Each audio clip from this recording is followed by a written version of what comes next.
Dubrovnik is a perfect place to visit, try out unique cuisine and see outdoor spots known from hit movie productions.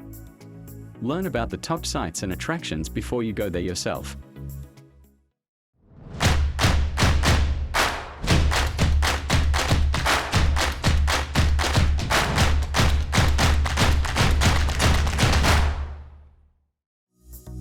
Dubrovnik is located in the south of Croatia in southern Dalmatia.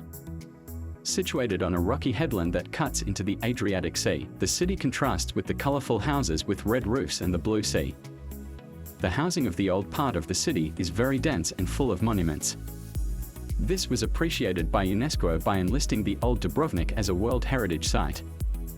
The name of the city has a rather complicated history. The Italians and the Hungarians call it Rogoza to this day. It is said to be derived from the word Rogoza, which means to harvest grapes. Others claim that the city was named so by the Sicilians who came from the local Rogoza. The name Dubrovnik, on the other hand, is said to be derived from the Celtic Dubrun meaning water. The discussion over the name is still ongoing between different circles. The beauty of the city has made filmmakers interested in it. It was in Dubrovnik that many scenes of the Game of Thrones series were filmed. If you are a Star Wars fan, then you probably know Canto Bight from the Last Jedi movie. That's also Dubrovnik, and therefore the city may seem familiar.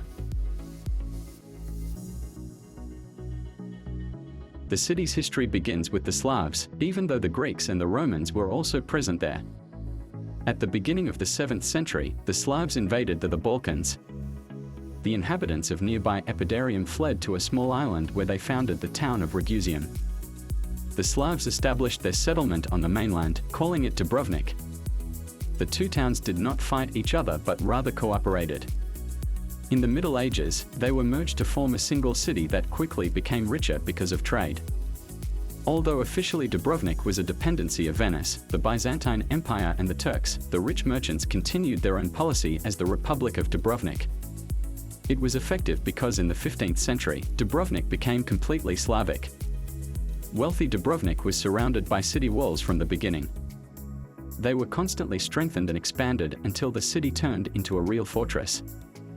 However, its own fleet, flag and minting its own coin did not save this original state. When the era of great geographical discoveries came, the directions of trade routes changed and Dubrovnik lost its importance. The worst, however, was a strong earthquake that destroyed this magnificent city. The residents did not give up and rebuild it, but the lost position could not be regained again.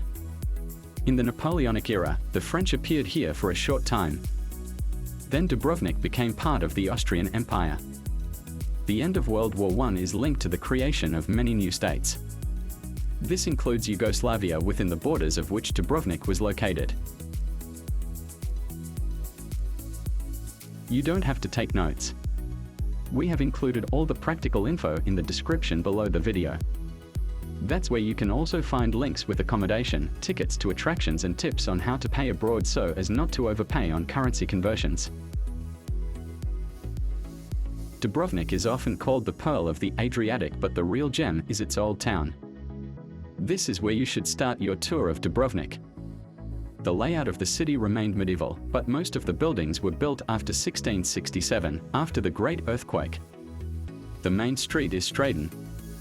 Before the unification of the city, there was a watershed between the island where Rogoza was located and the mainland. After reunification, the watershed was filled up and became the main street of the city. Stradun is capped by Onofre as well and a square called Plaka. Along Stradun Street there are many interesting buildings, for example, the Franciscan church with Baroque furnishing and the tombstone of 17th century Croatian poet, Ivan Gundulic. There are also monasteries of the Poor Clares and the Franciscans.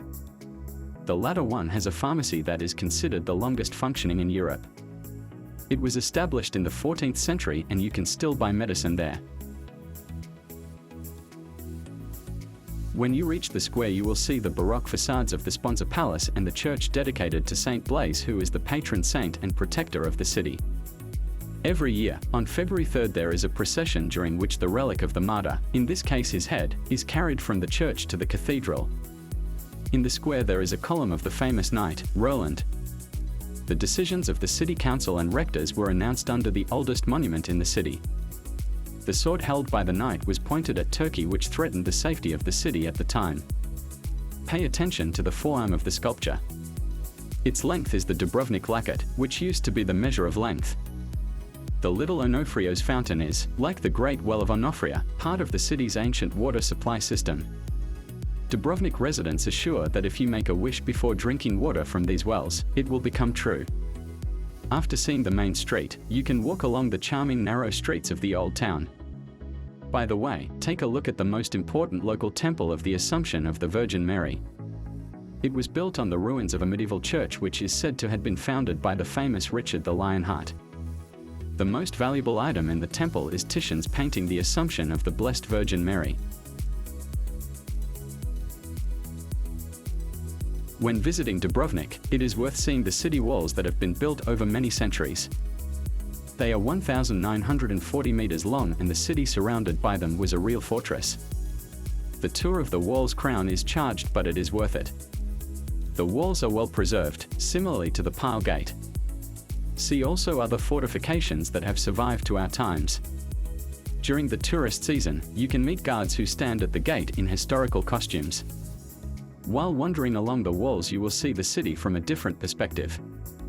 Part of the route leads along the sea coast. Going further, you will also pass over the old port. Exceptional views of Dubrovnik can be enjoyed from the Moneta Tower. From the walls you can walk to the old port, from where it is worth sailing to the nearby island of Lokrum. In the past there was a Benedictine monastery here. Legend says that a long time ago a ship on which King Richard the Lionheart sailed crashed off the shores of the island. He was saved from death by the Benedictines, to whom, in gratitude, the king may have founded the above-mentioned church. While in Dubrovnik, also visit 412 meters high SR Hill. In Napoleonic times, Fort Imperial was built here, which today houses a museum where you'll learn details of the Yugoslav Civil War. However, the real reason why it is worth climbing or taking the cable car to the top is the panorama that overlooks Dubrovnik. From here you will also see the Adriatic Sea, the island of Love, Bosnia and Herzegovina, and, if you hit good weather conditions, the outline of Italy. If you have time, then head to the hill in the evening too, because the lit-up city and ships are really impressive. If you want a bit of a break from the bustling center, then visit the local parks. The 19th century Gradac Park, which seems a bit neglected but is delightfully planted, is located to the west of the old town. There are also quite a few buildings with interesting architecture nearby. Another option is to visit the Suma Park, located on 2 hills west of the old town. It offers lovely views of the Adriatic coast and the nearby islands.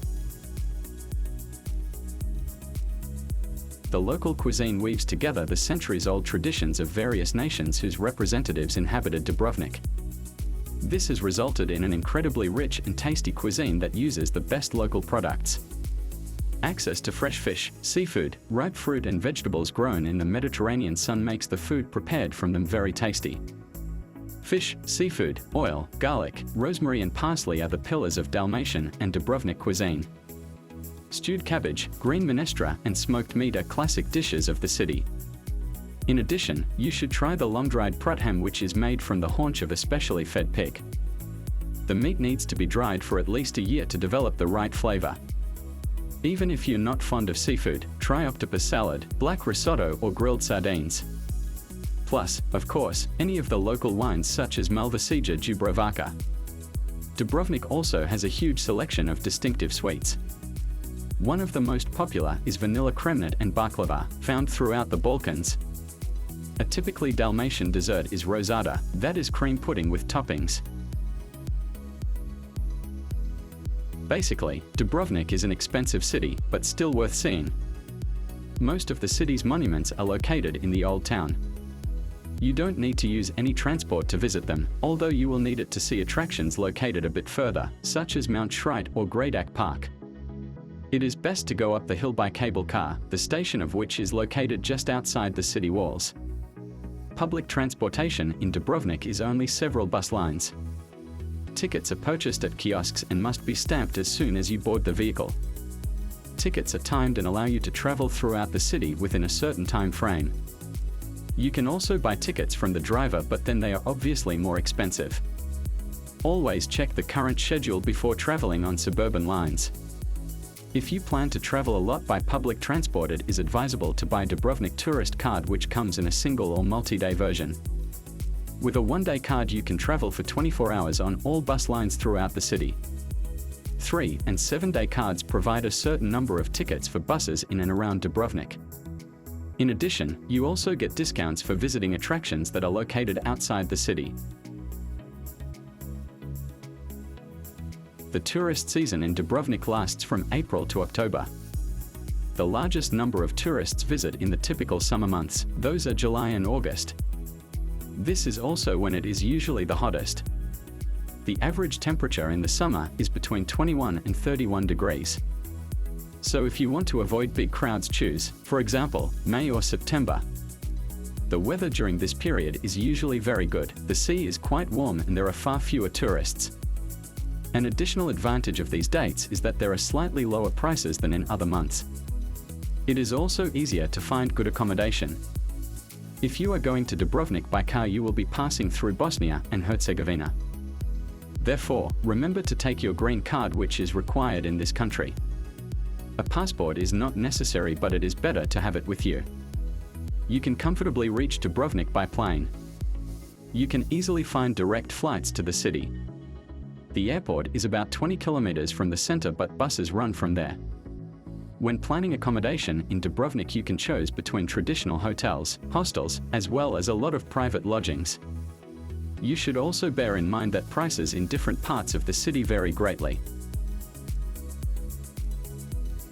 If you're already planning your trip, you can find accommodation and tickets to attractions on the spot in the links under the video description. You can also order a card for cheap payments abroad the same way. Press the bell and subscribe to our channel if you want to receive notifications about new episodes. Have a nice trip.